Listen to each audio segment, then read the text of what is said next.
نسل تھا تو وہ کرسچین ہی، اور وہ فرینچ نہیں تھا، اٹلی سے آیا تھا، ہاں اٹلی سے آیا تھا، اور اس کے خون میں وہی جذباتیت تھی جو بعض عربوں میں ہوتی ہے۔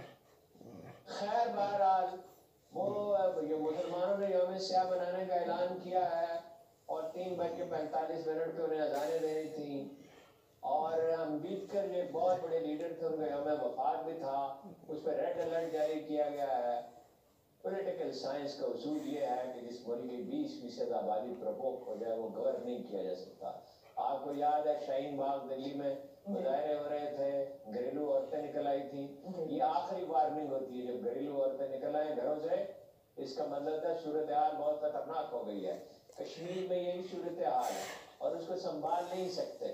یہ مریم نواز تو کہتی ہے، یا مولانا فضل الرحمان تو کہتے ہیں کہ انہوں نے پلیٹ میں رکھ کے دے دیا، کسی نے بھی پرواہ نہیں کی، انہوں نے بھی کوئی بھرپور سفارتی مہم نہیں چلائی، اور مولانا فضل الرحمان صاحب تو جب تک رہے تو بات ہی نہیں کرتے تھے کشمیر کی شاد و نادر۔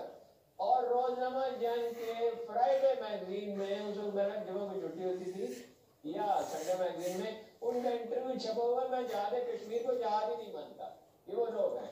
اور زرداری صاحب کہتے تھے محبوبہ مفتی اور عمر عبداللہ نئی لیڈرشپ ہے، اور نواز شریف صاحب نے کشمیر کے معاملے میں یہ کہا تھا کہ اتنا ظلم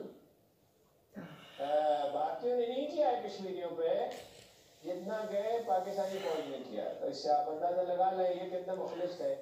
اور اب بھی کس کو یاد ہے، اب بھی کس کو یاد ہے؟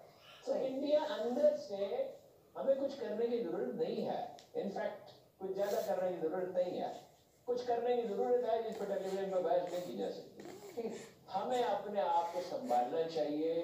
اگر یہ معاشی قوت بن جاتا ہے، یہ پاکستان ایک فوجی قوت تو ہے، پاکستانی فوج میں کوئی خودکشی نہیں ہوتی، انڈین آرمی میں ہوتی ہے، اور کسانوں میں بہت ہوتی ہے، کسان بھی چڑھے ہوئے ہیں وہاں کیپٹل پہ۔ مجھے آج سکھوں کی طرف سے ایک میسج آیا ہے کہ ہم تو پاکستان سے اتنی محبت کرتے ہیں اور آپ کو ہماری کوئی پرواہ نہیں ہے، ہمارے ساتھ اتنا ظلم ہو رہا ہے۔